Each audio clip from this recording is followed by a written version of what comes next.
Hello, everyone. My name is Dave Harden. I'll be your host this evening for the workshop. I need to do a quick audio check. So if you're on one of the three or four major channels that we're through tonight, Facebook, X, YouTube, if you could help me out, if you can hear my voice, just give me a thumbs up in the chat section. Let me know that you can hear me. That would be great. Or I'm in Pennsylvania tonight. If you want to tell me what state you're in, I'd love that. We usually have people from all over the country. So just use the chat function. That's over on the right-hand side, about 2/3 of the way down the page. Just press on it, and you can just type in whatever you want to say to me to let me know that you can hear me. Rotario, thank you. Lucinda, thank you so much, Lucinda. M.O., I'm assuming that's Missouri. Cool. And Wanda from Iowa, Richard in Connecticut, Francine in North Carolina, and George, thumbs up from Oregon. Thanks so much, guys. Sherry from Texas, awesome. We are covering the East, West, and South. I guess we covered Connecticut. We're in the Northeast too, and the Midwest and Iowa. So good for us. All right, let's. We've got about 5 minutes before we start, but I could do a couple. Thanks, guys. Arkansas, that's awesome. Indiana, we are in the Midwest big time. Would you like to do a little bit of trivia? A couple questions before we get started. If you would, I can do that easily, and it'll entertain us for the 4.5 minutes we have. Chattanooga. I've my father, my grandfather comes from the Chattanooga area. I see another thumbs up. Thanks for Eva. Appreciate it. All right, so I think that's a thumbs up. Oh, Florida.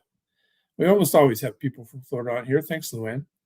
Let's pull. We got time for maybe 2 questions. Let's have a little fun. Let's tech team, if you could pull up the trivia, we'll do a couple of quick questions. There we are. All right, these are all multiple choice, so it's really easy. All you have to do is just answer in the chat, just like you just did, A, B, C, or D. Very, very simple. So here's the first one. How are the first 3 numbers of your Social Security number derived? So everybody has 9 numbers, 3, then 2, then 4.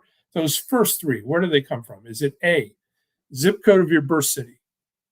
B, zip code of the issuing Social Security office? C, random? Or D, they represent the state where you were born?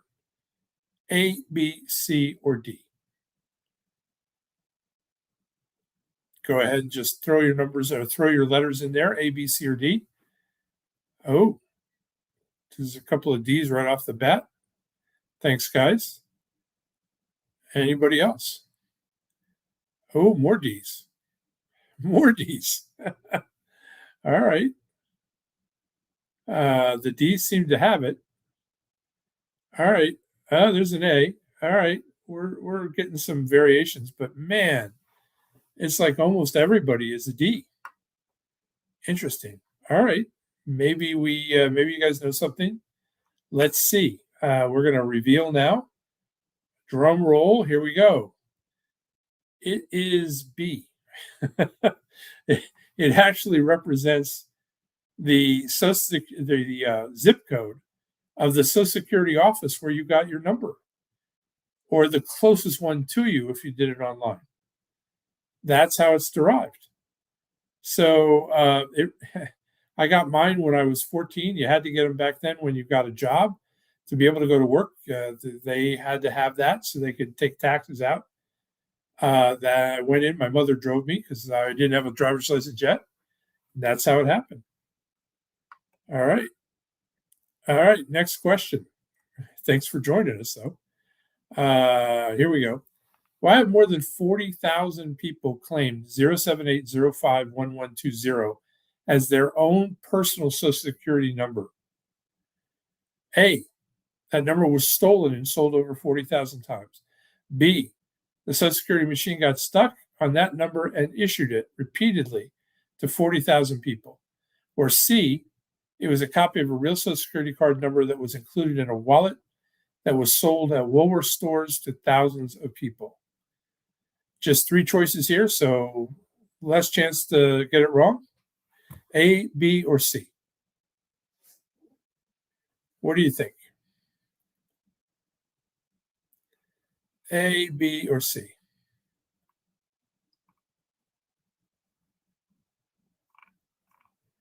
Here we go. Got some A's, got some C's, got some B's. Well, we've covered all the bases. Let's see if there's a consensus here. I'd say there's about the same amount of, maybe more B's than C's or A's right now. But the C's are coming in hot and heavy too. Oh, some more A's, and more B's, and C. All right. If you've just joined us, we're just doing some quick Social Security trivia to keep us entertained.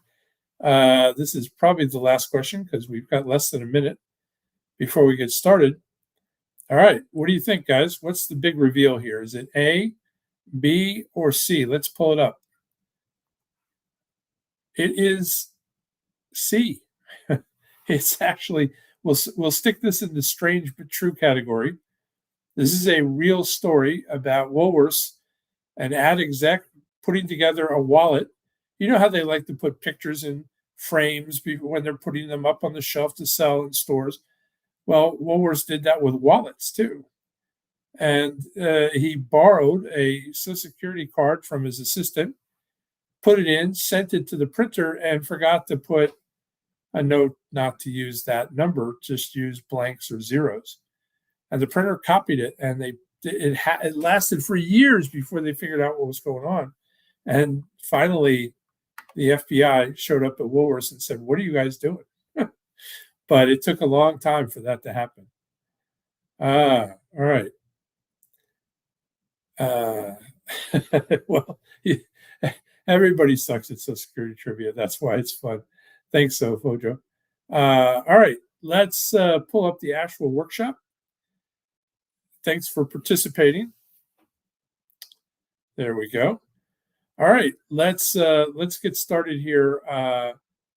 I'm going to open this up. First thing, let me introduce myself formally here. My name is Dave Harden. I'm a registered financial consultant, RFC. That's a designation from the IARC, the International Association of Registered Financial Consultants. It's a designation for retirement planning and retirement asset management. I also carry the NSSA. That's the only college accredited designation for Social Security and for taxes in the country. I'm shocked always at how few people have this. I don't know how you do any kind of planning in retirement without it. Taxes and Social Security are, they're two of the three stakeholders in retirement for most people. I'm also the author of the Social Security Workbook you're going to receive at the end of the evening.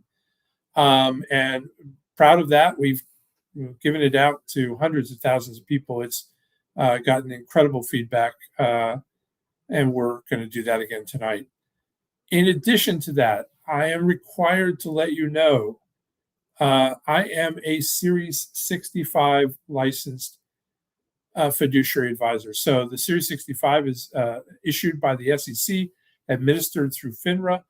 It makes me a fiduciary and it makes me a financial advisor. To be an advisor, you have to be able to be licensed to do that. Hello, April. Hello, Jared or Jay Red. Good to see you guys here. Hi, Sherry. All right. So I also need to let you know that I own a registered investment advisory firm. It's named City Center Advisors. I own it with my son. We have had incredible success, 1,241 client accounts spread across 43 states. It has exceeded our wildest dreams. We have a couple offices around the country. as well. But most of our clients do business with us just like I am doing with you right now. That being said, I want to put you a little at ease tonight. I'm not going to talk about investments. Not here to talk about, what investments you should do or what you should buy or anything like that. We're going to talk about Social Security and taxes. That's why we're here. We're going to zone in on that and stick to it. There we go. We got the hard stuff out of the way. Oops. There we go. All right. So let's get started. Why are we here? Every single day, 10,000 baby boomers turn 65. It's actually more than that this year, but it's a huge number. That's over 70,000 a week, 280,000 a month last year. 3.64 million of us turned 65. And that's going to continue for the next 10 or 11 years. It's a big deal. There are a lot of us. So, what does this mean? Maybe more interesting than that. 65% of retired middle income Americans derive more than 50% of their retirement income from Social Security alone. Social Security plays a huge part in our retirements. There's no way around it. And then since 1985, American corporations have eliminated more than 84,000 pensions. I don't mean 84,000 people. I mean 84,000 companies. Some of those individual companies had more than 100,000 employees. Lots of them did. One day they offered a pension. The next day they said, no, this is so expensive. I don't want to do this anymore. Let's tell them they can invest in a 401k. And maybe we'll match that or give some sort of match to it, but we're not going to do a pension anymore. And then maybe the scariest statistic of all, 46.1% of Americans currently pass away with less than enough money to fund their own funeral. They're essentially dying broke. Guys, 46.1% of us is almost half of us. When I tell you they're dying broke, the question is, when did they become broke?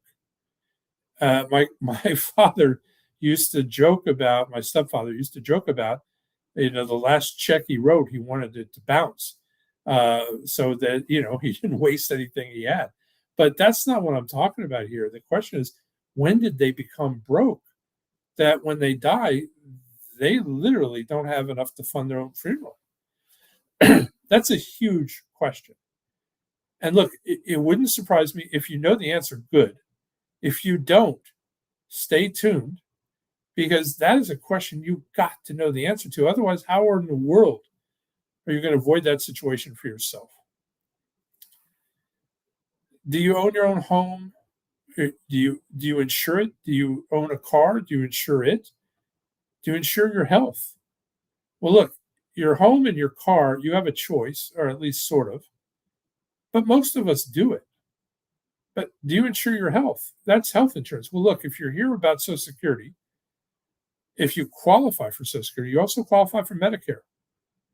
And Medicare is, guess what? A health insurance program, government sponsored, but it's still a health insurance program. So yes, you do. And how about, do you insure your retirement? Isn't that what Social Security is? It's an insurance program for my retirement, government sponsored, but you paid into it all your lives. You paid into it. You paid handsomely for it. And now you have it. All right. What's the risk of outliving your income? Look, the first question you've got to ask when you're thinking about, should I take my Social Security, is how long am I going to live? Because it factors into whether or not it makes sense to take Social Security early or delay to later. Most of us dramatically estimate our deaths or how long our longevity is, how long we're going to live, much less than what it actually is. Now, part of this is that our parents didn't live as long as we're living. Our grandparents certainly didn't, and our great-grandparents. I mean, when Social Security was just founded in 1935, the average lifespan was 63. You couldn't get Social Security till you're 65. You had to outlive the normal lifespan to even qualify. This is census data. Single male. The census says 50% chance of living to 85. 1 in 2 chance you're living to 85. That probably doesn't scare or surprise anybody. But 25% chance, 1 in 4, that you're living to 92. These are males. If you're a single female age 65, 50% chance you're living to 88. 25% chance you're living to 94. And if you're a couple, 2 people who care about each other, 50% chance if you're a male that you're living to 92. You doubled the odds that you're living to 92. And the female, 50% chance that they're living to 97. These are crazy. If I started in the industry in the late 70s, and if I'd have said, in 1980, if I'd have said to somebody, hey, do you think you're going to live to 97? They'd have laughed at me. We used to start planning around, we'd push to go to 80, and somebody would say, I have a family member that's lived into their 90s. Maybe we should go to 85. And we thought we were comfortable. You can't do that today. But lots of people still do. Now, you might ask, why? Why do couples live longer? Because they take care of one another. My wife, a perfect example, I had a sister that died in 2015 of skin cancer. We were those kids that ran out first day of summer and got burned.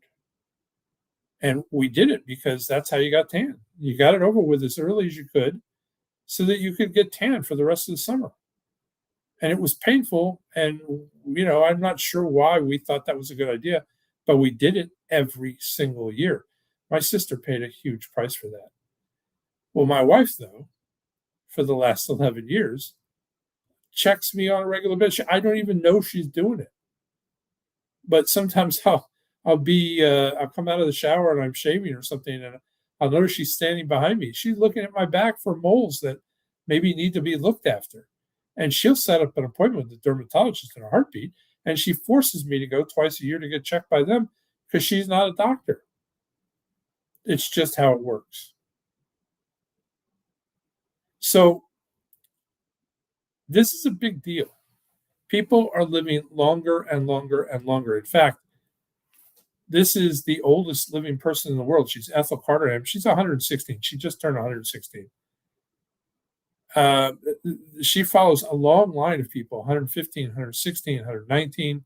There was a lady in, I think it was 2018, that lived in Jamaica. It was 122. Go back to 1997, Jean Clement in France was 127. We're living longer and longer and longer. Longevity is becoming interesting. And, 15 years ago, if you'd have looked at the list of the oldest living people in the world, there was nary an American on it. Now it's chock full of us. In fact, if something were to happen to Ethel, the second oldest living person in the world, only 3.5 months younger than Ethel, is an American. I know people who never thought that would happen. It's happening all the time. There are tons of us that are over. I mean, we've got enough people on here tonight. Somebody's got a relative or a close relative, a mother or father, somebody. It's over 100. We have clients all the time that are in this situation. They call our generation the sandwich generation because we have kids in the basement and parents upstairs. And we're harried by it. It's like making us grow old early. Anyway, this is something that you have to be prepared for. Because if you aren't, you don't want to be the person that figures out that you're in that percentage. All right, here's what we're going to cover today. Benefit basics, how Social Security works, strategies for married couples, for divorced individuals, for widows and widowers. Now, if you're single wondering, what the heck, what about me? Social Security was created for you. It's all about you. These are the offshoots. But if you're worried, is there anything for me? See that next line? Boy, do you need to pay attention to taxes. Everybody does. But I'm telling you, I think that's the most important topic I'm going to get to tonight. Most of us are just not prepared for it. And then why it's so important to coordinate your benefits. Okay, basics of Social Security. How does it work? To get Social Security, to qualify for a benefit, you had to work at a Social Security covered job, a place where you paid into Social Security and your employer matched that. If you're self employed, you already know the bad news, still have to pay into it and you still have to match it. You just pay it yourself. They use the highest 35 years of your earned wages to calculate your Social Security benefit. What do I mean by that? Well, you could have worked 50 years. They're only going to use the highest 35 years. But you could have worked 30 years. They're still going to use the highest 35 years. What, Dave? What do you mean? Well, they're going to use your 30 years, and then they're going to add 5 more years of zeros. So when they're figuring out your average, they're going to take those 30 years, they're going to add them all up, and then they're going to divide by 35, not 30. If you know much about math, you know if I add zeros to a division problem, boy, is it going to lower the number on the average. And that's exactly what it does. Why is this important? Well, if you have 34, 33, or 32 years, and you're thinking about taking Social Security early, you might be making a massively big mistake, because adding those years back, or even a couple of them, can dramatically increase your average, absolutely increase your benefit in a big, big way. Okay. To qualify, you need 40 credits. 40 credits. A credit is 1 quarter, January, February, March, April, May, June, and so on, where you earned at least this year $1,890 in earnings. Now, that's been prorated over the years. In 1983, that was about $218 a year, or a quarter. Now it's $1,890, but that's still, if you add 4 quarters of that, it's still under $8,000. It's not that much to qualify. But again, if you qualified with the minimum, you would have a very small benefit. Now, there used to be some exclusions and reductions that came along with this. Hold on. Let me look at the tech team. They're saying, oh, no, we're fine. Okay. Let me pull them up. This is called, well, there's a thing called the Social Security Fairness Act.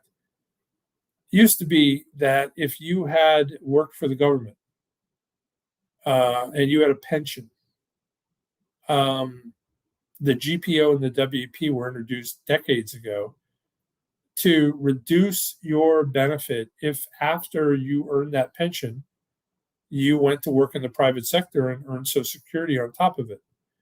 Now, they didn't reduce your pension, they reduced your Social Security, even though you completely paid for it. In 2025, they undid this. It no longer exists.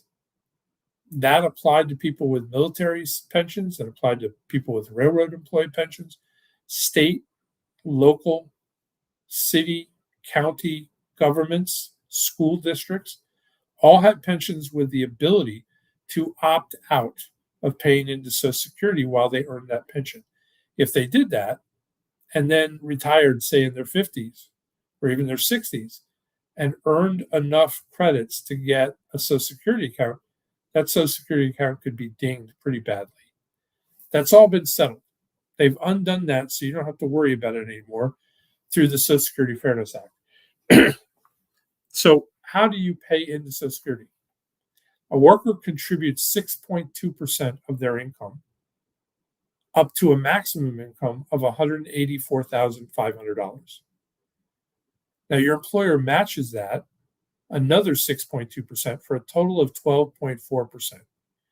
12.5% is an eighth. It's a lot of money. an eighth of everything you've ever earned as an employee or self-employed has been contributed into the trust fund from you to contribute to your earning your own benefit. It's a massive amount of money. Business Insider magazine did an article. It's been about 5 years ago. They took a couple $50,000 each income, and over their lifetimes between Social Security and Medicare, it contributed in a prorated amount about $742,000. Some of you are going, just can I have that back? And I wish it worked that way, but it does not. In the early 2000s, they tried to change it so that you could do that, but it doesn't work that way. Now, today's contributions cover today's benefits. Basically, Social Security is a pay-as-you-go system. It's been that way since its inception in 1935. It was set up so that, well, let's just tell you how it works. In 1935, President Roosevelt signed the bill into law, but he wrote the bill. And he wrote the bill so that people over 65 would start getting benefits right away. Well, how did that happen? How is that fair? Because they never put any money in. But it's the entire reason Social Security exists. It was the middle of the Depression, the height of the Depression, and people over 65 were getting smashed. It was their lives were crap. And there was, it was just unbelievable how bad it was. So he wrote this law so that this tiny amount of money was going in that would be able to give them something to help them make it through.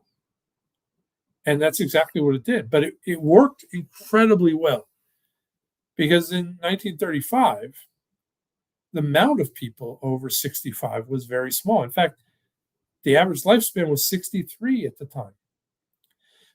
So very few people, and the people paying into the system was a significantly larger group.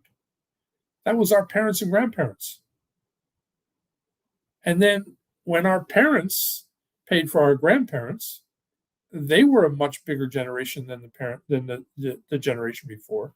And then when we started paying for our parents and grandparents, it was way more people.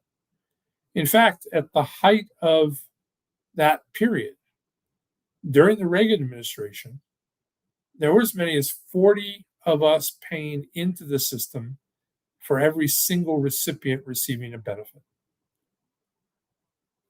Every generation was significantly larger than the next, which brings us to the problem. Anybody know how many millennials are? 77 million baby boomers. Here's the thing.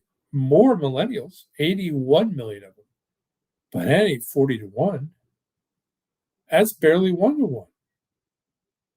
So what's going to happen?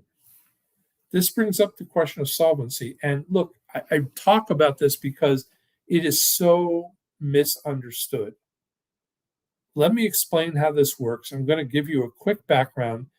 I will not spend a ton of time on this tonight, but I think it's incredibly important that you know that in some ways you've been really manipulated. In some ways, they've tried to brainwash you. And you're smart enough. Baby boomers are very smart people. We'll figure this out.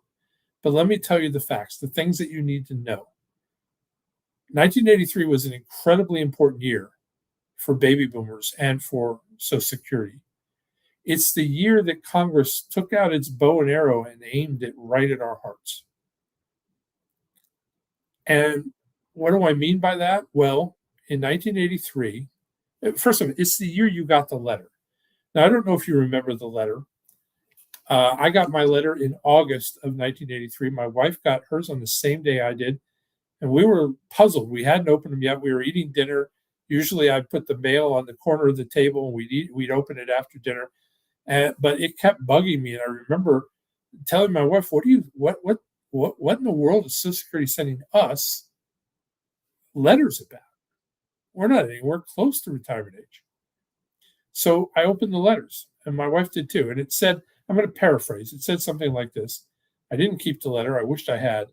But it said something like this. Since Social Security's inception, FRA, full retirement age, has always been 65. And up until this point, it has been for you. But if you're born after 1943, between 1943 and through 1954, it's no longer 65, it's 66. And if you're born after 1954, for every 2 months, or for every year, add 2 months.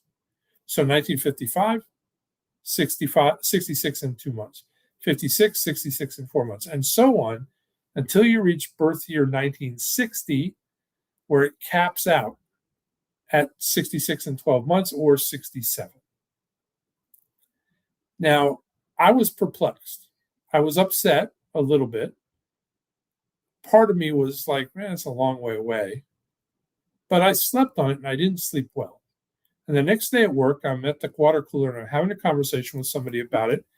And we're talking about this letter because they got one too. And I remember just having this conversation, and somebody 10 feet away overheard what we were saying. And they said in a sort of snide way, what are you worried about Social Security for? It's never going to be there when you retire anyway. And I thought, well, that would be a real shame because we paid a lot of money. Even then, we had paid a lot of money into it. Well, here's the thing. They were dead wrong.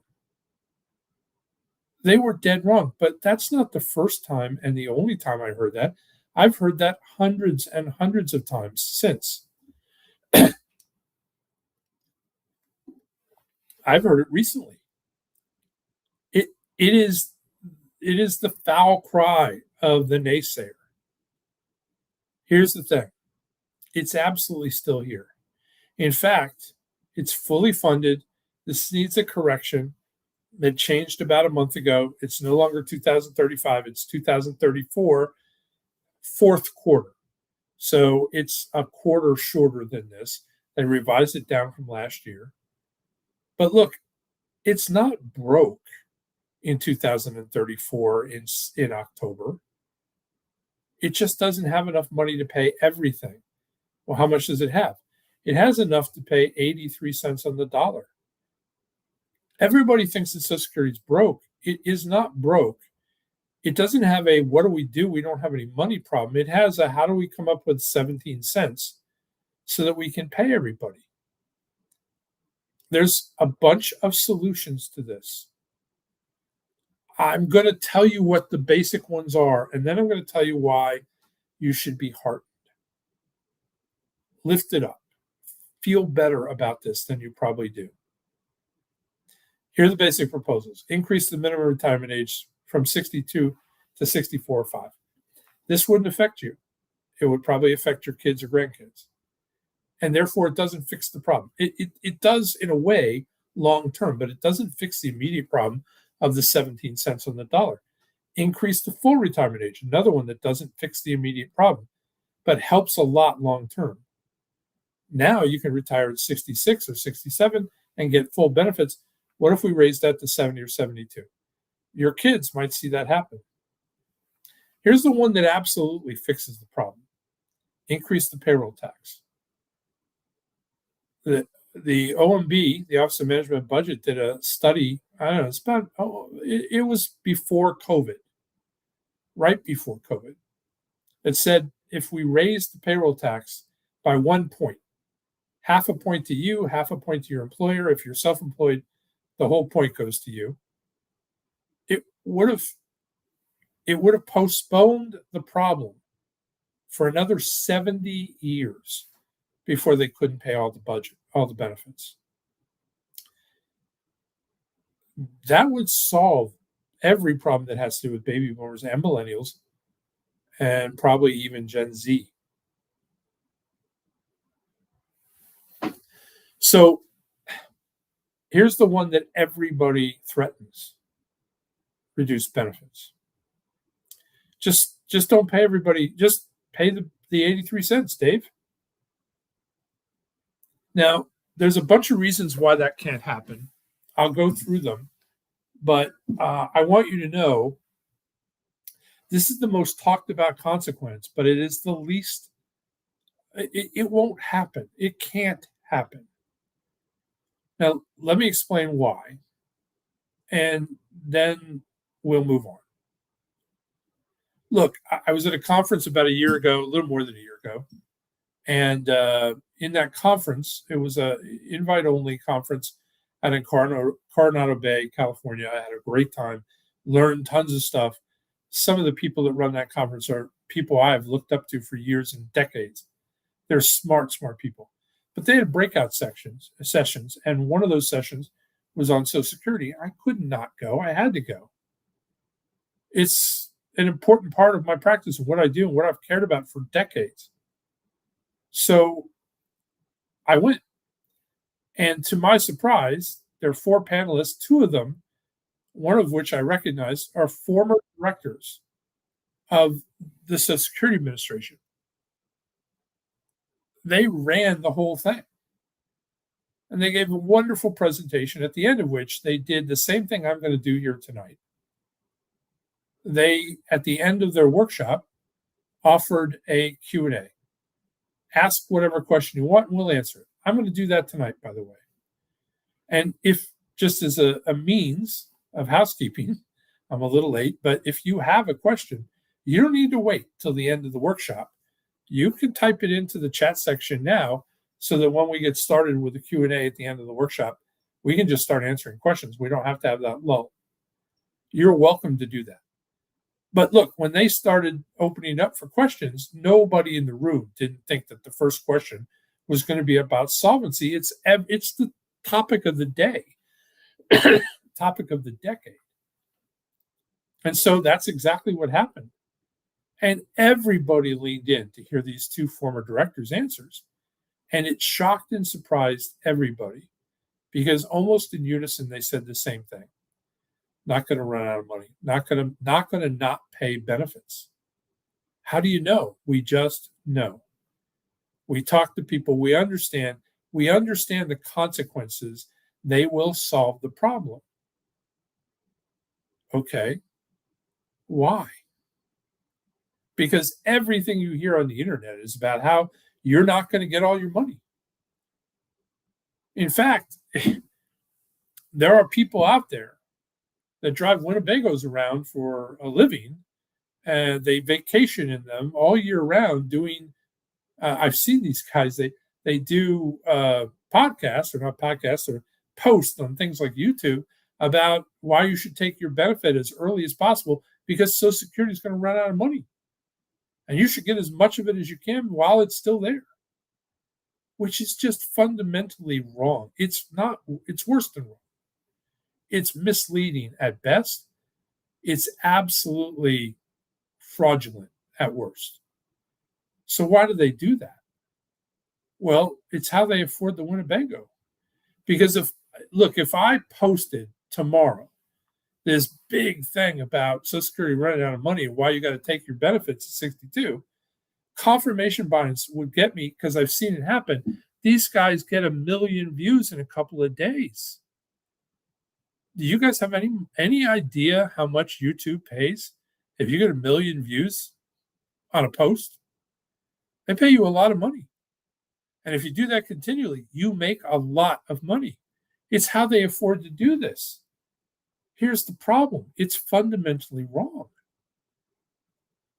And so, look, don't misunderstand me. We've had hundreds of thousands of people on our videos, on our workshops like this. You're on here tonight joining a long line of people who have complimented us and given us 5-star ratings and told us how wonderful we are. But the problem is, I'm not telling people, I'm not feeding into your fear, because that's what gets unbelievable. That's what gets you to send it to your sister and your aunt, your cousin that you haven't seen for 20 years, because you want them to know this is going to happen too. And that's how you get 1 million views. Oh, it's okay. That doesn't get the same treatment. And I'm not saying it's okay. I'm saying they're going to solve the problem. How do I know? Here's what these two guys said. The first guy, by the way, one of these was a Republican, one of these was a Democrat. So totally different sides of the aisle, but totally in agreement about this. Here's what they said. The first guy said this. In the middle of COVID, at the very beginning, within 2.5 weeks of COVID, Congress joined together and voted to give basically gifts to companies and individuals to prevent them from being harmed by the economic impact of COVID, to the tune of $5 trillion with a T, $trillion out of the blue. No paying it back. No, companies got hundreds, if not thousands, hundreds of thousands, not millions of dollars. Individuals got thousands and thousands of dollars. This was done legislatively in a hurricane. It was so quick. For something that nobody had paid a dime into. Nobody set up a fund for rainy day COVID money. Yet, some of you, have paid into Social Security for over 50 years. Expecting a benefit, promised a benefit. How in the world did they pay potential COVID? We didn't even understand COVID at the time. I'm sure we didn't understand it at all at the time based on what's happened. But we sent them money anyway. That was what the first guy said. How do we do that? How does the government do that? And then I think the most compelling argument at all was the second guy, the second director. He said this: our entire financial system, everything that makes the USA, is backed by one thing: the full faith and credit of the United States government. The belief that no matter what, the U.S. government pays its bills, period. If they relented and did not pay baby boomers what they have earned, because you earned this benefit, you paid into a system that you could calculate 20 years ago, you could have calculated based on what you're doing, what you were going to get. And if you put in more, you got more. And if you put in less, you got less.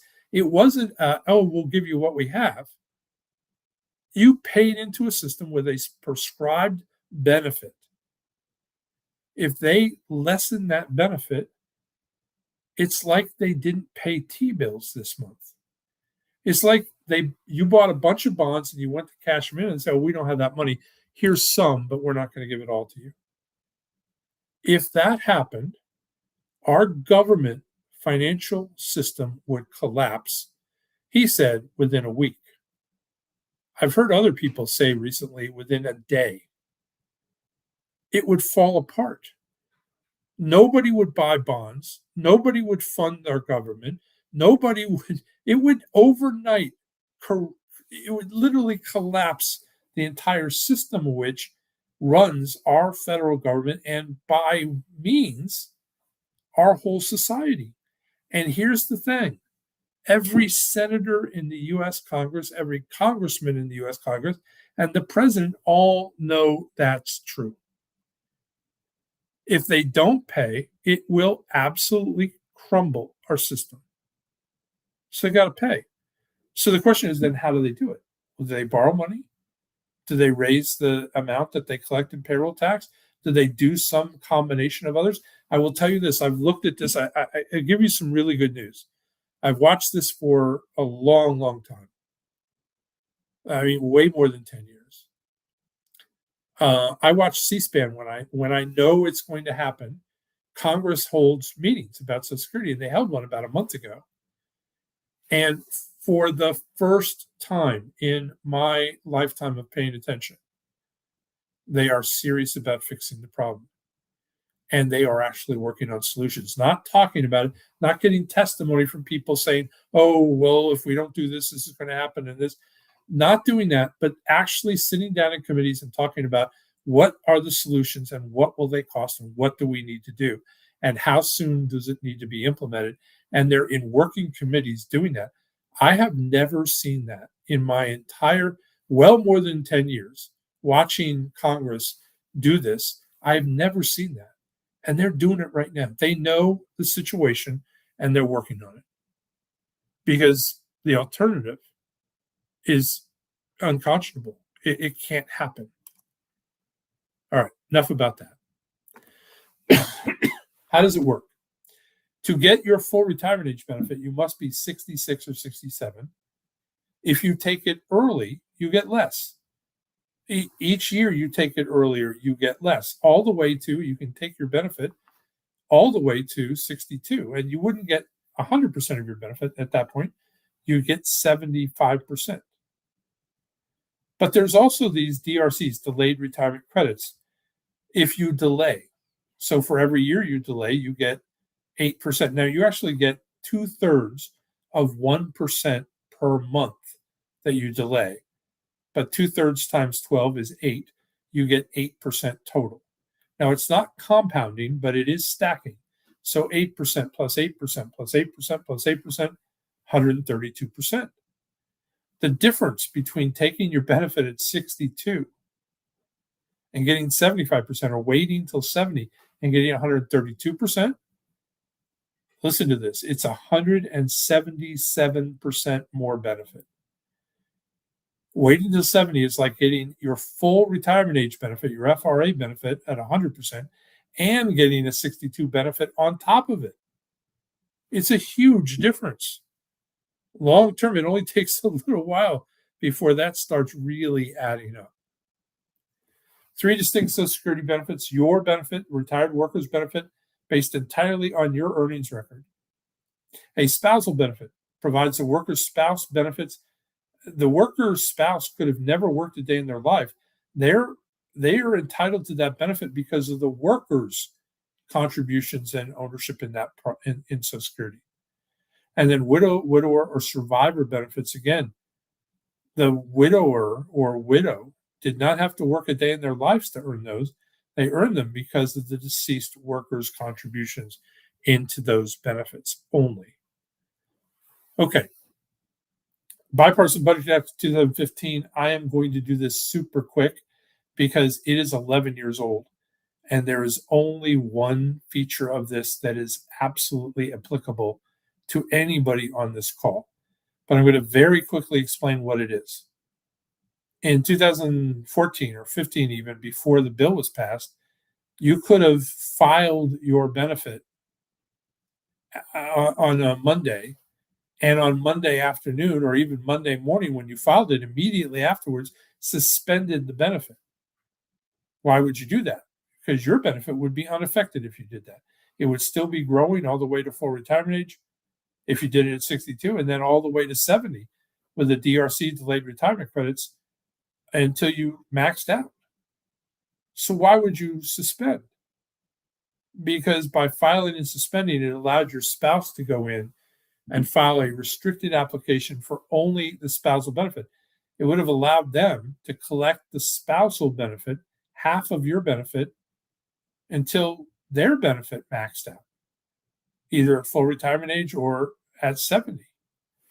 It was a great way to get a bunch of extra money. Don't get too excited. None of you can do this anymore. They totally stopped it, but they stopped it in sections.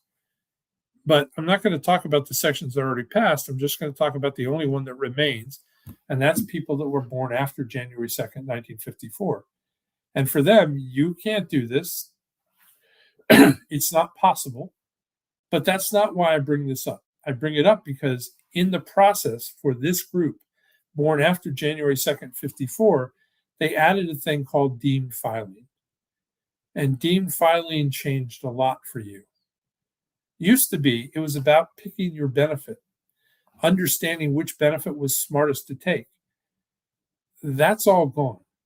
Deemed filing means that when you go in to file, they don't give you a choice. In fact, you could tell them what you want and they're going to ignore you. You're going to get the largest benefit available to you on the day that you file, period. Whether you like it or not, whether there's one you'd rather get or not, doesn't matter. That's the only choice you have. They've taken that choice away from you. Used to be you had some choices. You could get one and then take another one later. Those are all gone because deemed filing means that when you go in, it's no longer about the type, the benefit you're getting. It's about the timing so that you get the benefit that you want. Now it's all about when you pick to get your benefit because that's going to determine which benefit you get. It's called deemed filing. And here's the other added caveat to this. Once you take a benefit under deemed filing, you're done. Even if there's a better benefit later on, you're done. All right. For married couples, to qualify for spousal benefits, you must have been married for at least 1 full year. Primary worker must have filed to qualify now. Generally, you must not qualify for your own benefit or one that is equal to or greater than 1/2 of the primary worker's PIA. So, look, my wife and I have been married almost 50 years. If she first off, she can't get a spousal benefit right now. I have just filed. I just turned 70. So just filed.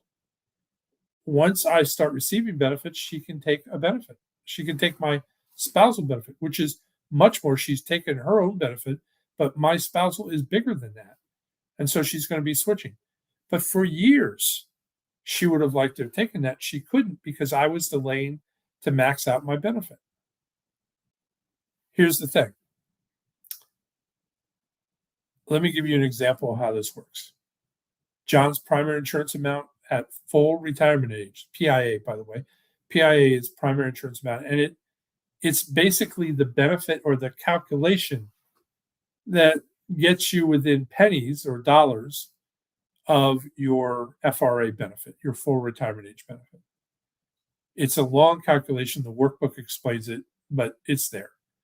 So John's primary insurance amount at full retirement age is $2,000. Jane would be eligible for 1/2 of her full retirement age. She would get $1,000 of John's benefit. Not of it, but calculated from it.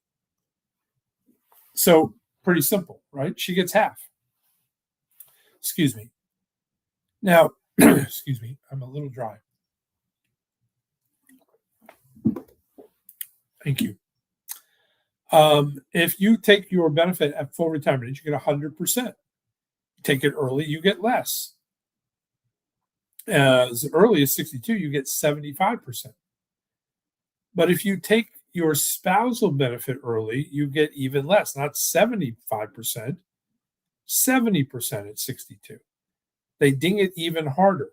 So let's do John and Jane again. John's $2,000 PIA. Jane at full retirement age gets half of that, but that would be at 66 or 67.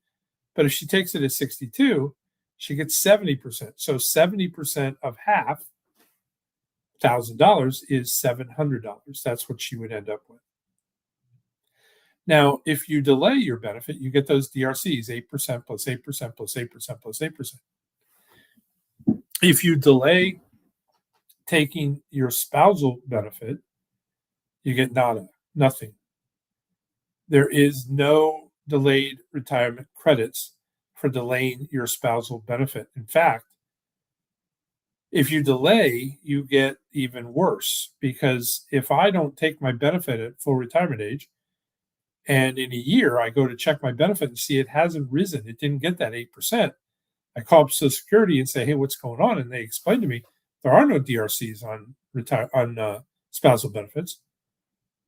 And I say, okay, well, let me file backwards a year and catch up. No can do. You can do that on your own benefit, but you can't do it on a spousal benefit. Spousal benefits can only be filed going forward, never backwards. You've just lost a bunch of money. Okay, survivor benefits. At the death of the first spouse, surviving spouse can receive a maximum of either his or her own benefit, the benefit of the deceased, so it's an either or, right? Or 82.5% of the PIA of the deceased if the deceased filed early. What do I mean? Well,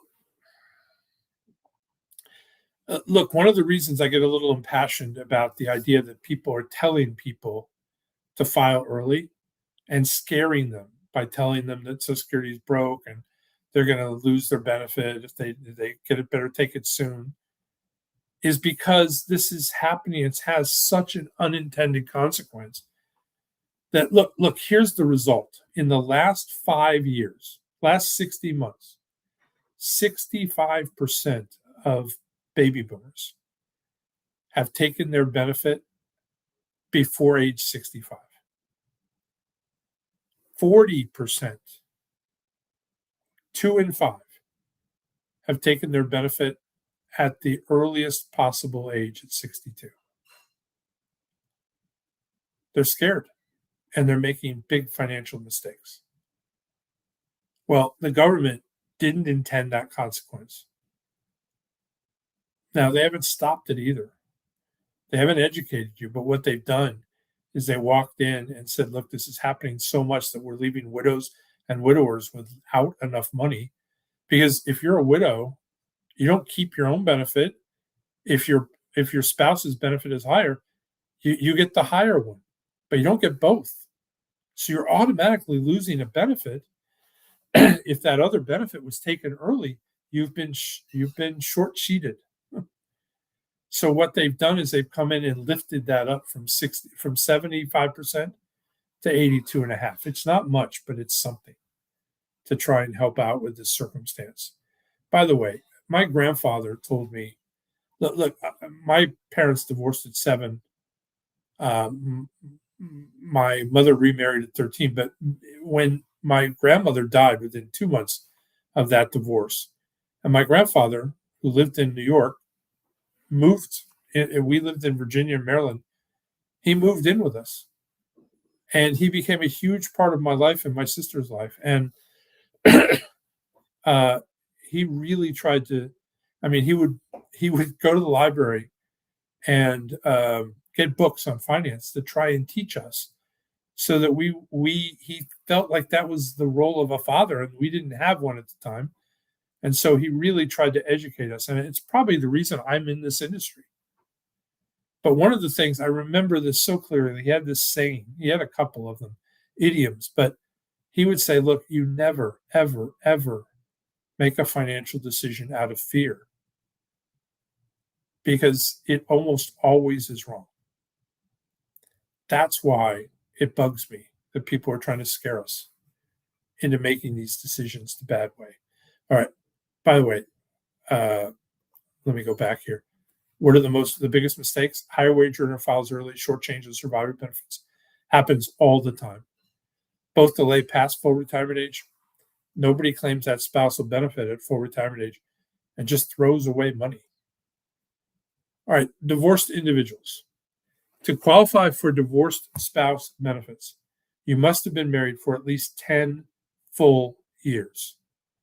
No stopsies and starties. No switching partners in the middle of the square dance. It's 10 full years to the same person in a row. And you can't currently be married. If you remarry, you have no former divorced spouse benefits. They're gone. But, and this is an interesting one, if you remarry, but then that spouse passes away or you get divorced, the original marriage of 10 years benefits reapply. They're available again. Same benefit amounts and reductions apply for early claiming as they do for regular spousal benefits. There is zero difference between spousal benefits and divorce spouse benefits. In fact, there is one difference, and it heavily favors the divorced spouse. It's called the independently entitled rule. And I'll just explain how it works. I've been married almost 50 years.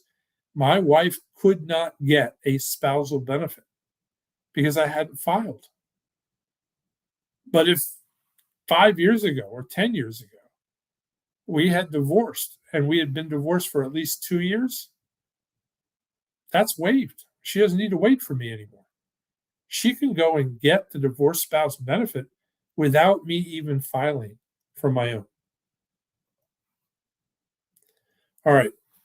Bipartisan Budget Act for divorced individuals, absolutely. Same as for married folks. None of this applies anymore. But if you are older than your ex spouse and you're not currently married, you can claim your own benefit as early as 62 and then switch to a larger divorce spouse benefit when your ex reaches full retirement age. Here's the one that's interesting. This can be done more than once if you have multiple qualifying ex spouses. Qualifying meaning ex 10-year marriages. So the government is so generous here. They will let you pick which ex spouse you claim on first. You take the lowest benefit first while the largest benefit maxes out, and then switch. And then one final caveat to this. If you are divorced and your ex spouse dies, you're not just entitled to half, you're entitled to their whole benefit as a survivor benefit. All right. Three common mistakes or questions that we get from people about divorce spouse benefits. Do divorce benefits affect the current spouse? No, they don't. They don't. They're all getting their benefits whether you apply or not. And then, is my ex notified or are they not notified if I'm claiming under their record? They're not. Just like HIPAA prevents your doctor from sharing your medical information, even with another doctor, without your written permission, Social Security can't share either. Here's the exception.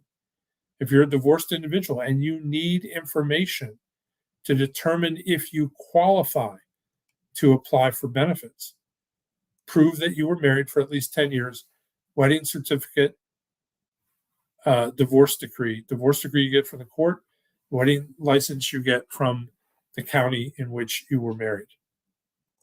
And they are required to give it to you. Okay, widows and widowers. To qualify for survivor benefits, you must be 60 years old. That is super young. Any other qualified Social Security benefit, you must be at least 62. These are the only benefits for retirement purposes you can get before that. But you must have remained unmarried from the time of the death of your spouse. If your spouse died at age 40 and you remarried even for a day, he did what's that guy, Dennis Rodman and Carmen Electra, who married in Las Vegas for one day and then got divorced or annulled or something. If you did that, you have lost this right. But if you've remained unmarried, you qualify. And then you had to be married at least 9 months prior to the death of your spouse. Couple of exceptions that could be shorter than that.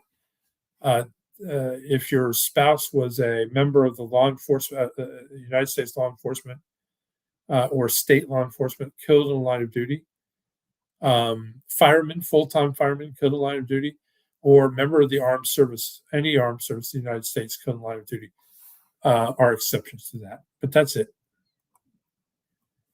Okay. I'm going to do a quick case study here on widow benefits. And really, this is about filing and doing it correctly and what a difference it can make. Widows, the deceased spouse is named John. He never elected, died at age 64. Benefits at his full retirement age would have been $2,150. Jane, his spouse, 5 years younger, age 59 when John died, but she remains unmarried until her 60th birthday. Jane estimated benefit on her own. This is her benefit, not his. She can't get until she's at least 62. But it would only be $1,197. Let's take a look at what the options are. I called the first one file without thinking because that's what most of us do. We walk into Social Security and we just say the question. Social Security actually tells us what the most commonly asked question is, how much can I get? That's not a dumb question. It's a smart question. But the problem is it isn't the best question to ask at that time because there are other factors. But she walks into Social Security and she says, how much can I get? And they say, look, you can't get your own benefit until 62. So the only benefit you can get is the survivor benefit, no, the widow benefit.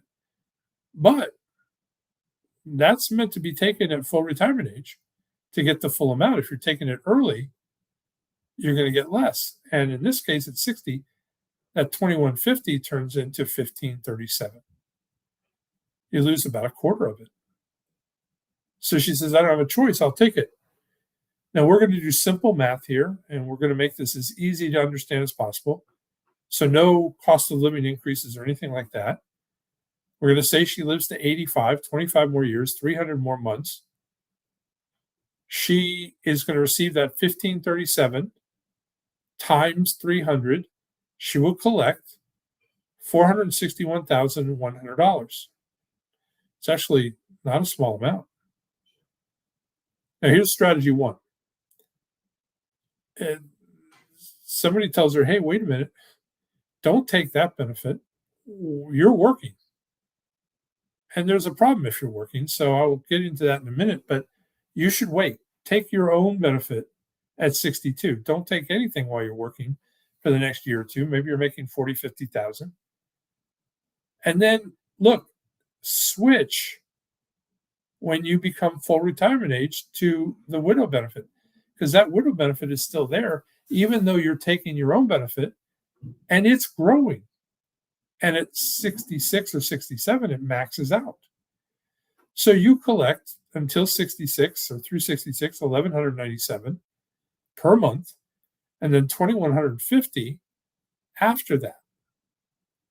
And by doing that, look, you collect over $80,000 more than by just taking the one benefit and forgetting it. A lot of people say strategy two is better. It says take that widow benefit at 60, 1537. Maybe you're not working. You don't have a choice. You got to have it. But remember, and it's so easy to forget, 5, 6 years later, that your other benefit, your own benefit, you couldn't collect it at 60, but at 62 you could have, but it was way less. So you didn't collect it. But guess what? It grew, and then it grew, and then it grew. And then it maxed out at full retirement age. But then it started getting those DRCs, the delayed retirement credits, all the way to 70. And at 70, that $1,197 has turned into $2,108 a month. That's more than the 1537, and it's now maxed out. That's when you switch. Look at this.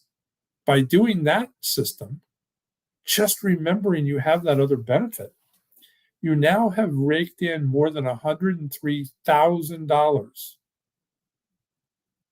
Look, I don't care how much money you have. We can't afford to walk away from over $100,000 in retirement. Just can't do it. We have to pay attention to this kind of stuff. All right, if you decide to take your benefit at 62, 63, 64, 65, for some of you it's 66, but you continue to work, please pay attention to this. If you earn more than $24,480 in a fiscal year, January to December, for every $2 over that $24,480, they're going to take $1 of your Social Security back. Let me put this in broader terms. You have $2,000 a month in Social Security, $24,000 a year. You earn $58,000. For every, at the end of the year, every bit of that $2,000 a month, that $24,000, you owe back to Social Security with interest. This is a horrible way to start your retirement. If you are working and you want to receive benefits, it's really hard to justify unless you're earning very little amount, under 24,000. And if it's over that, it's got to be very low to make it make sense. Now, in the year that you turn FRA, full retirement age, for most of you, for all of you, it's either 66 or 67. If you earn more than $65,160, for every $3 over that, they're going to take $1 of your Social Security back. Now, look, this only applies until your FRA. So if you're born in 1960 or later, your FRA is your birthday in the year that you turn 67. If your birthday is in the early part of the year, the chances that you're going to earn more than 65,160 is pretty small. But if it's in the latter part of the year, it's very possible that you are. And you need to pay attention to that. Or elsewise, you're going to have a problem. Look, the way to avoid this is either do not take your Social Security until after your FRA, or if you really want to be super safe, January 1st of the year after you turn 67. Now, once you've reached full retirement age, you can earn $1 bazillion, and there's absolutely no reduction in your benefit. But if you earn a bunch of money, you are going to have to deal with taxes. Now, look, I wish I could ask everybody here if they knew Social Security was taxed before this evening, or if they knew how it was taxed. But I'm going to get into it, and I need to get into it pretty deeply here. So bear with me, because this is incredibly important. Now, it's a little upsetting because you may not know this. You've already paid tax on Social Security. When the bill was signed into law in 1935, it was written so that the benefit was tax-free. How did they justify that? Because they paid tax on the contributions to Social Security. Every one of us, all our lives, have contributed to Social Security through FICA. But you don't get a deduction for FICA when you're filling out your taxes. There's no deduction for the money that you paid into Social Security or Medicare. Period. It was set up so that you paid tax on that, so the benefit would be tax-free. But remember I said in 1983, Congress took aim at baby boomers? They adjusted a couple of things. One was the age at which you can file. The second one is they decided to start taxing your benefit. If you look at the original bill, it's spelled out in there that Social Security was not supposed to be taxed. But Congress can change its mind, and it did. And in order to, what they said, save Social Security, that's exactly what they proposed, and that's what they did. Here's the problem. Inflation has made this ridiculous. In fact, I've said a couple of times they took aim at Social Security, or took aim at baby boomers. How do I know that? Because they set it up so it would never affect our parents or grandparents. And it didn't. By the way, people say, how complicated is this? This is publication 915 from the IRS forms. You can download it. It's 33 pages long to tell you how to fill out taxes on Social Security. Comes with a nice, nifty worksheet in case you need help. All right, this sheet is called provisional income. It was created in 1983 by Congress. So you know, the sheet you're looking at here has not changed in 43 years. The numbers that you're looking at have not changed. It has been prorated never. It was set up to never be prorated. Here's the problem. Inflation has made this a real problem for you and me. If you see that number 44,000 for a married couple, this is called provisional income. If your grandparents in 1983 had 44,000 in provisional income, they were amongst the 2% wealthiest retirees in the country. This just didn't happen. Now it happens every single day to the vast majority of us. I'm going to go through how this works, and then I'm going to explain it in a little more detail, and then we'll move on. But you need to see this. If you're a single person and you earn more than $25,000 of provisional income, 50% of your Social Security is fully taxable at the highest marginal tax rate you pay. 34,000 of your $34,000 gets you to 85% of your Social Security fully taxable at the highest marginal tax rate you pay. If you're a married couple, 32,000 of provisional income, 50%. $44,000 of provisional income, 85% of your Social Security fully taxable at the highest marginal tax rate you pay. If you're wondering how does this work, it's pretty interesting.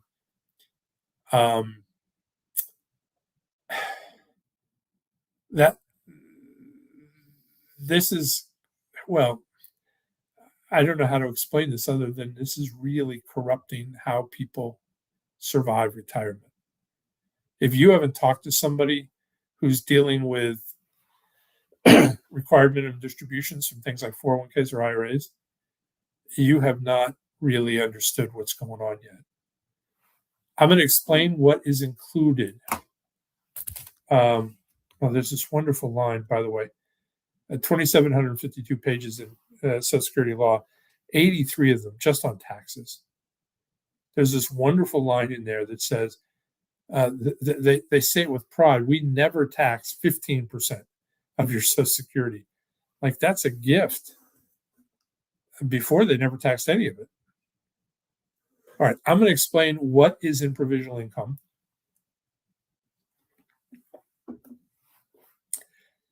And then we'll move on. All right, here's what's included. W-2 income, all your gross income, 100% of it counts as provisional income.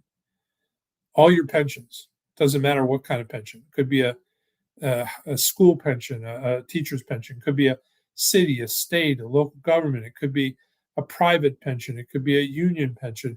It could be a military pension. Doesn't matter. They all count as provisional income. All wages, all interest income, all tax-exempt interest income, which is crazy. Maybe you've bought a bunch of municipal bonds in order to try and lower your tax bill in retirement. And that could do that, but the interest is still going to count as provisional income. All 1099 income, maybe you're a realtor or a salesperson, or you get money from a small company that pays you to do stuff. You work side jobs or Uber or whatever. 100% of that income counts as provisional income. Now, some of you are very savvy. You have bought real estate and you've done that and built it up so that you can file a Schedule E and use depreciation so that you don't pay tax on rental income. But 100% of that rental income from real estate is going to be counted as provisional income. Business income. Maybe you've got a small company, an LLC, a subchapter S, a small partnership. Maybe you get a K1. Many of you get K1s. You don't even have to. You're not going to pay tax at all on that. But 100% of that K1 is going to count as provisional income, even if you didn't receive the money. Sometimes you get a K1 for, say, $25,000, but they actually kept the money in the accounts because they're going to use it for capital expenditures or something that doesn't get discounted but it builds up your equity in the company. But you are still going to count that as provisional income to determine whether you pay taxes this year or not on your Social Security. Maybe you're like my son-in-law and daughter who year after year overpay money into their taxes. So each year they get a huge tax refund. Why? It's a savings plan for them. I've seen them buy cars with it, put a roof on their house. I've seen them take big vacations with the kids. They just use it to manage that part of their lives. But 100% of that tax refund counts as provisional income in the year that you receive it. All right, I sort of hinted at this, the earlier ones. Do you have an IRA, a 401, a 401A, 401K, 403B, a 457, a SEP, a SERP, a SLRP, any qualified account where you didn't pay tax going in, it grew tax deferred, but when you take it out, you owe tax on it. 100% of the distributions of that account count as provisional income. Now, some of you are going, wait a minute, Dave. My advisor said that money is the smartest money on earth because I put it in, I get a tax deduction, it grows tax deferred. I don't pay tax on it until I take it out. And he told me I would be at a lower tax bracket. Well, in the last 10 or 15 years, he hasn't paid attention. Because your tax bracket, if you're at a 22 or 24, which most of us are, the vast majority of us are at 22 or 24 on the top end. When you retire and you take Social Security, you're going to be at a 22 or a 24. Maybe you'll slip down to a 22, but not much. Your tax bracket is going to be basically the same. The only difference is you won't be paying tax on the $100 or the $1,000 that you put in. You're going to pay tax on the $1,000 that over 30 or 40 years is accumulated. If you put it in 43 years ago into the S&P 500, that $1,000 is worth more than $70,000. Now, good for you, right? But what did you save on it in 1983 on taxes? Maybe you saved $150. Now, I'll just use 20%, not 22 or 24.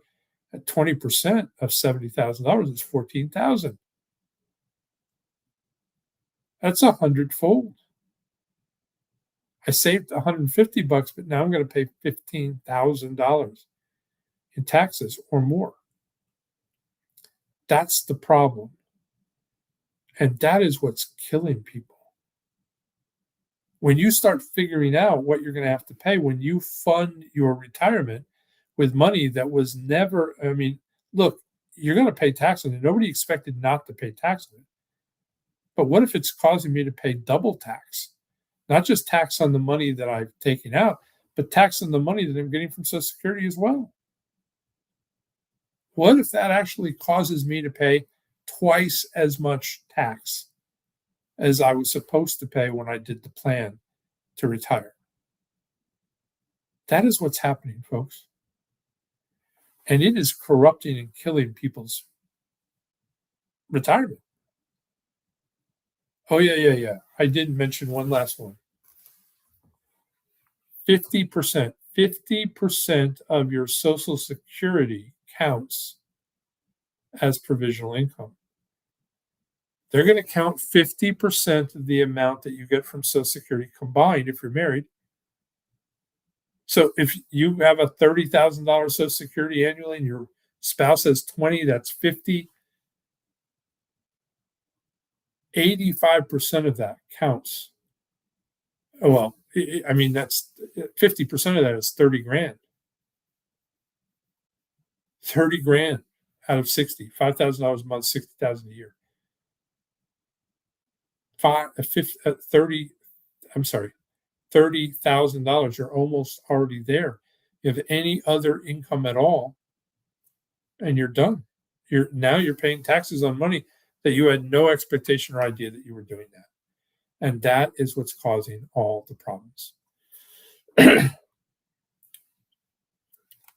Look, by the way, if you're wondering, why am I harping on this? Because this has never been prorated. If this were prorated, that $44,000 that you see, that the married couple is paying 85% tax, 85% of their Social Security is being taxed. If this had been prorated at the same rate that Social Security was over those 43 years, that $44,000 would be $142,000. And none of us would be having this conversation at all. All right, I'm going to do one last case study here. This is a very typical client, age 64 and 62, just over $34,000 in combined annual Social Security income if both file at age 62. They're starting retirement with right about $752,000 in 401ks and IRA assets. They want to retire early. They've done well. They want to retire. Now, some of you are going, that's a lot of money, Dave. I don't have anywhere near that. And I go, I get it. But this couple with over $750,000, you think is a lot of money? They have a big running out of money problem. And some of you are going, that's not enough. And I get it. They also have a serious tax problem. Look, they have 6%, we're going to say 6% annual return on those investments, 3% inflation. They need $70,000 per year in inflation adjusted after tax income. We're going to say they live to, respectively, 86 and 89. Here's what this looks like. If they retire at 62, they're walking away from $186,496 in Social Security benefits. Here's the thing. They need every nickel of that.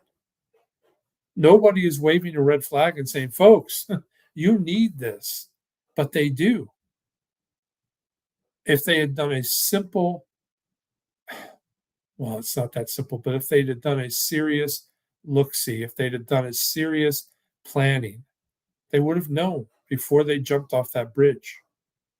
But they're walking away from almost $200,000 in Social Security, and it would have saved a huge portion of this. Wouldn't have fixed it all, but it would have fixed a huge portion of it.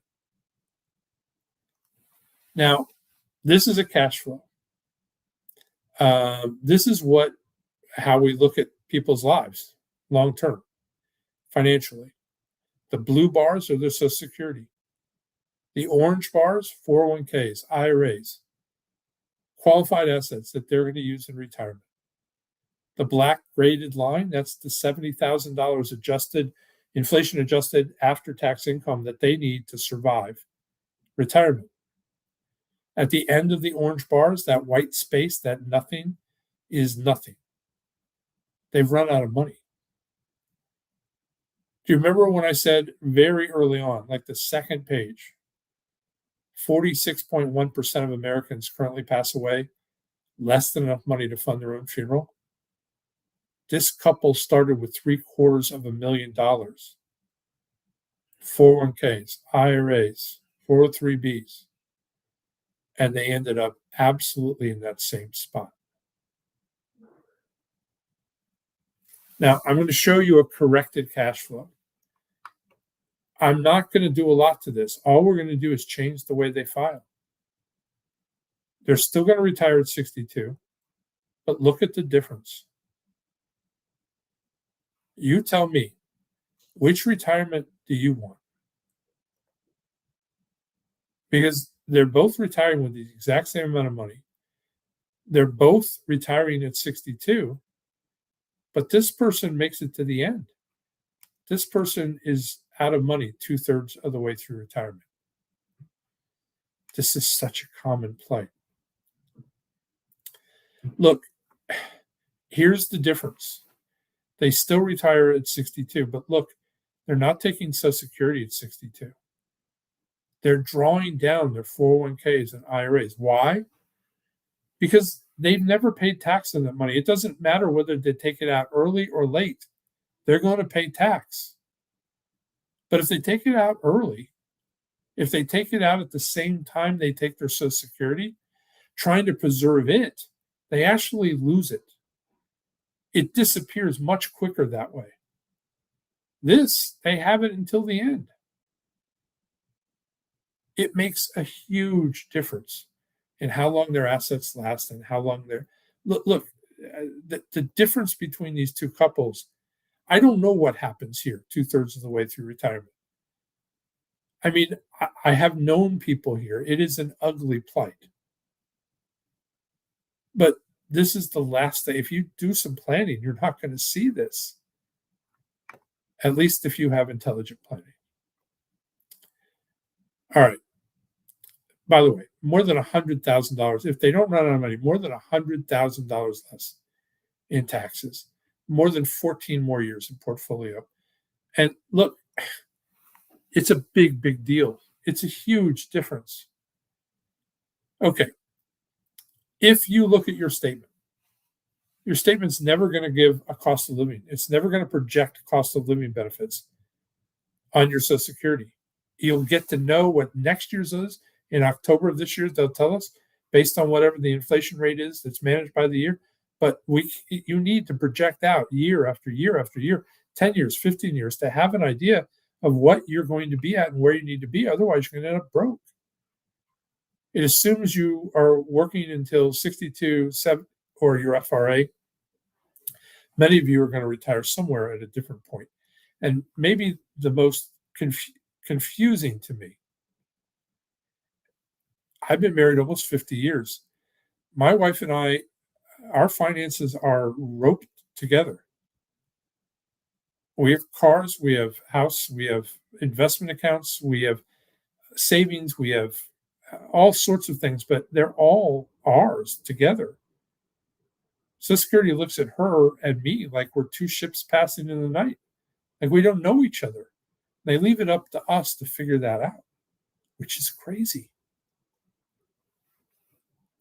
AARP says whether you're close to retiring or just turning 50, you should check your Social Security earnings record each year to make sure it doesn't contain errors. It's also important to be aware that the statute of limitations on some of those errors exist, and it may be too late to fix them. You don't want to wait. Every time I do one of these workshops, I offer a personal, confidential Social Security and tax analysis. I'm going to do that this evening. I will explain what we're willing to do, what we can offer you. I'm going to explain who will do it for you. And you're very fortunate tonight about that. And then I'll explain why we do it so you understand that as well. Here's what it includes. So look, everybody needs, if you're planning on taking your benefit, you need to have a break even. You need to understand what that break even is. It has to be done and calculated correctly for you to have an understanding whether you're making a mistake in just the initial timing. That's the first step, but it's the first building block. If you build the foundation wrong, everything else is going to be wrong as well. And then it's gonna be simple, easy to look at, easy to implement, easy to understand. And then it'll look at shortfalls. It'll look at alternatives. Look, I have a shortfall. What do I do? Here's what your options are. We'll show you. We'll walk you through it. We'll give you options. And what about alternatives, Dave? What I see what you're saying. This is the best route, but I don't want to do that. What if I did it this way? What does that look like? We'll show you. Easy peasy. And then what about income? Has anybody looked at your income and are you over projecting it? Are you under projecting it? Lord knows that's just as bad, if not worse. So look, over projecting is easy to identify. Under projecting is something that most people in my industry don't even look at. But it's the worst thing in the world. It's the thing that pays you back when you're about 80 and you wake up one day and you realize, oh, darn, I have a lot of money left over that I wasn't planning on. I wish somebody had told me about that 10 years ago, 15 years ago, because I could have done some stuff. If I had a confident plan that said, here's what I could spend, I would have done it. But now I can't. What am I going to do? Go climb Mount Kilimanjaro? I can't do that. That's what is the price that you pay if you don't know it. And what about taxes? Can you save money in taxes? Can you show me how I can do that? And can you show me what it will save? Yeah.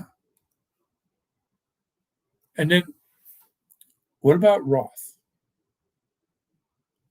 or your income assessment? What about that? Have you checked it out? Have you figured out what I can do? How much I can spend? How safe am I in the plan that I have? And then what about Roth? Everybody talks about Roth. You notice the one thing I didn't mention in terms of provisional income is Roth doesn't count. If you have accounts in Roth and you use that in retirement, it does not count as provisional income. You will not create tax revenue based on that. So should I have a Roth account? And if so, how much should I be putting in there? And if I'm retiring, should I still be putting money in Roth or should I be speeding it up? How do I know that? We'll show you in not just, we'll explain that in understandable ways, but in deep, deep planning ways so that you get it and understand it. And then what about coordination of benefits? Everybody says, oh, I got a plan, but have they looked at everything? Have they coordinated my Social Security? Most advisors don't. I just talked to somebody the other day who told me that they had an advisor before they came to us that they had asked them about Social Security. So, oh, you've got enough money. You can take it any time you want.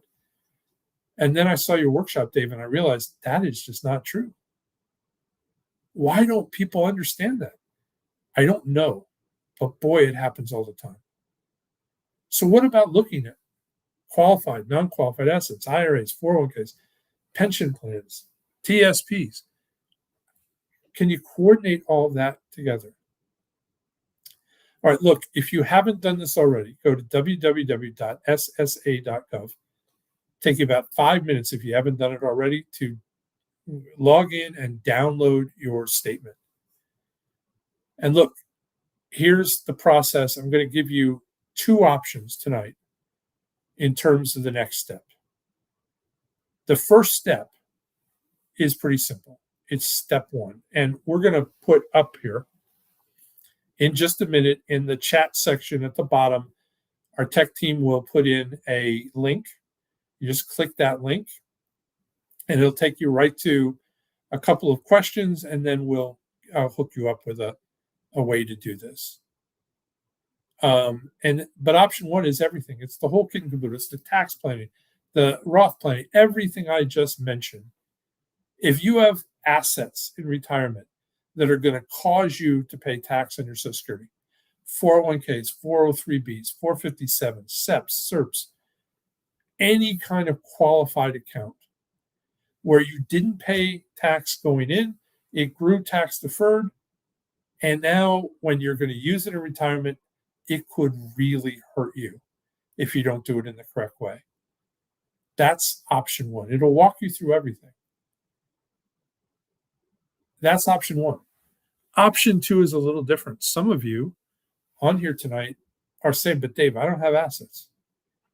My only real income in Social Security is Social Security in retirement.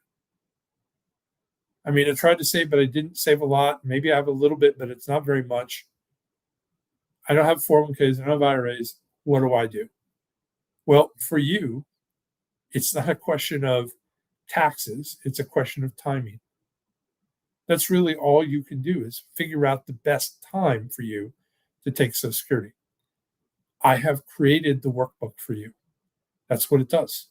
It'll walk you through soup to nuts, everything you need to know to figure out when you should take your Social Security. That's option 2. Option 1, I need planning. I don't want to pay a bunch of money in taxes. How can you help me? Option 2, I don't have a lot of money. I just need a timing issue. That's the workbook.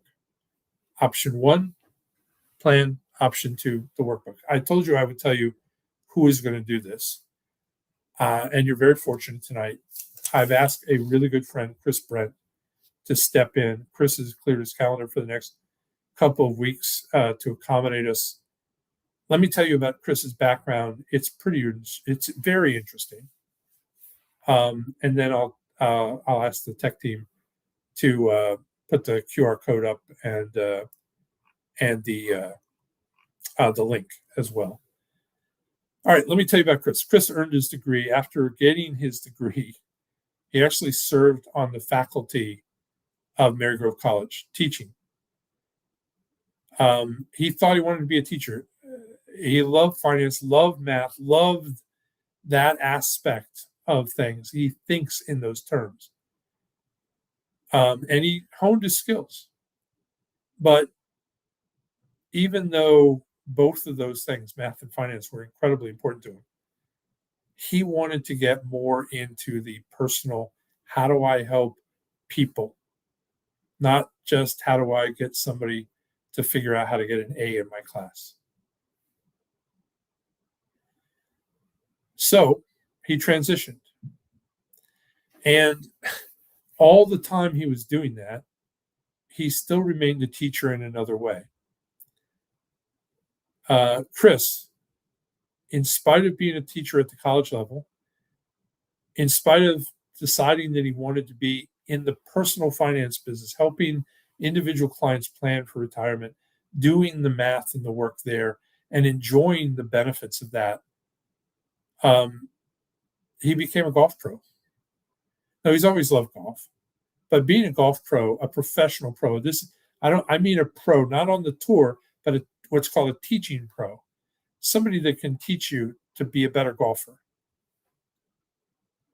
It's that skill, by the way, that to be able to teach golf is not a small thing. It is complex. Jack Nicklaus, who is one of my, growing up, I thought Jack Nicklaus was the most incredible golfer that ever lived. But he said the reason golf pros on the tour all have coaches, all have teachers, is because the game is only 10% physical. It's 90% mental. And you need that coach to get you through it. Tiger Woods tells a story about golf. He says, no matter how good you are, you always need somebody to get you better. Because if you're not getting better, you're getting worse. Chris's background is rooted in helping people understand one of the most complicated things in the world and how to do it better. But his true love is helping people survive retirement and thrive in it. He is one of the easiest people to talk to I have ever met in my life. He's gifted at it. I call him a friend. He's a wonderful, wonderful guy. And if you sit down with him, if you choose to sit down with him, I think you're going to be blown away. In fact, that's the reason why we do this. I'll ask our tech team, if you haven't, put the links up and the QR codes up so people can take advantage. And I'll tell you why we do this. Let me see if our tech team is paying attention there. There he is.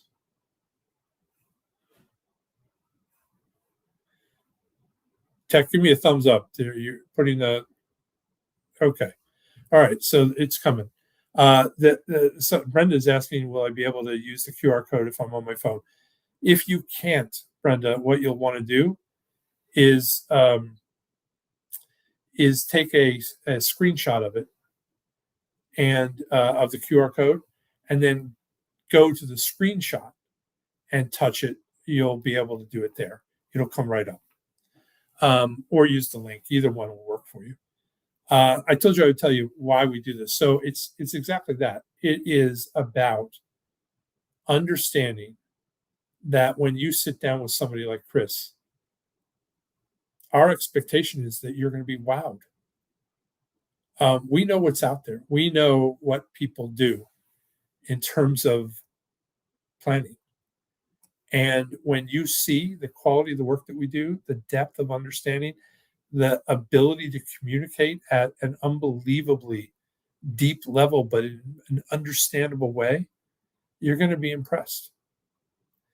Now, maybe he'll give you golf lessons on the side. I don't know.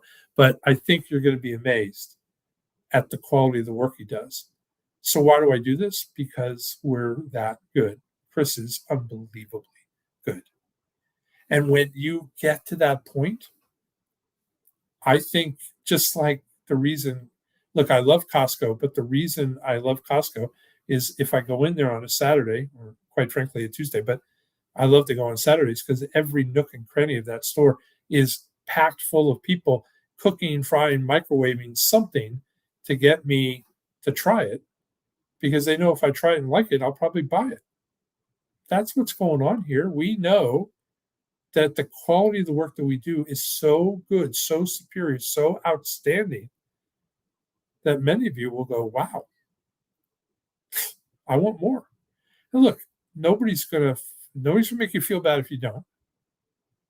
We might be a little surprised because I think when you compare what we do with other people, you will be shocked because Chris is that good and that easy to communicate with, that comfortable to want to spend more and more time with him. That's it. That's why we do this. I told you before, I own this company with my son. We have been wildly successful. Here's the reason: virtually every single client, except for children of parents that have come to us, where the parents have said, "Please, please help my kid." Every other person who's come to us has gone through this process. 1,249, I think it's 1,249 client accounts as of yesterday. Or as of this morning. It's a huge amount. 43 states, we have exceeded our wildest dreams. We do this because it absolutely pays off. Okay, let's pull up the. I said I would do the Q&A, so let's pull up the questions. You still have a minute or two to type one in. I see Fojo just did that.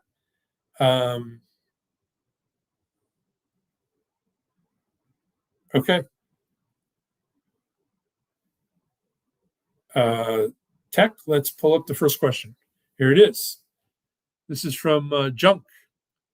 What? Funding during COVID? I was laid off during COVID. I was at a cold slam of the door. It was a cold slam of the door. Yeah. Well, you got offered some money from the government while you weren't working. But I understand. I'm not saying COVID was a wonderful thing. I'm just saying we funded $5 trillion that nobody had paid for out of thin blue air. That's all I'm saying, John. But I appreciate your comment. All right. Next.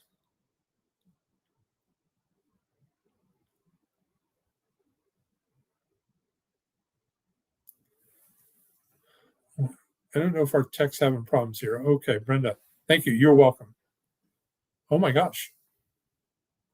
This is Fojo. So thank you so much, very much for the workbook. Literally just downloaded it and it's printing.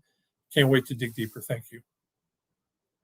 Fojo, I'm 100% disabled veteran. Can I draw both for disability? No. Oh, I'm sorry. You can draw a disability pension from the Veterans Administration and Social Security, but you can't draw a disability pension from Social Security and benefits at the same time. It's one or the other. Okay. It says, Brenda, if you're still on your phone, you can use the QR code, take a screenshot. Okay, open the screenshot in your phone app, place your finger on the QR code on the screenshot, and it should open. I think I read that you'd already done that, but I might be wrong, Brenda. Good for you. Okay, I'm not getting sound. Will this presentation and commentary be made available to rewatch? Mary Beth, you can rewind it, or you can reuse the link right now and go back to the beginning. But that's about the only options. And it won't be up. It'll be up maybe for, I don't know, the rest of the night, but then it won't. We have other workshops going on, so it gets very confusing if we leave these up. Okay, that looks like it. All right. I'll give you 10 seconds here in case somebody's got a last question, but it looks like we're right there. Okay. All right. Let me wish you all a wonderful evening, a marvelous time planning. May you have a safe, wonderful, well-deserved retirement. I wish you all the best. I'll say good night for now. Thanks, everybody. And by the way, if you're meeting with Chris, you're going to have a wonderful time. Thanks again. Talk to you soon.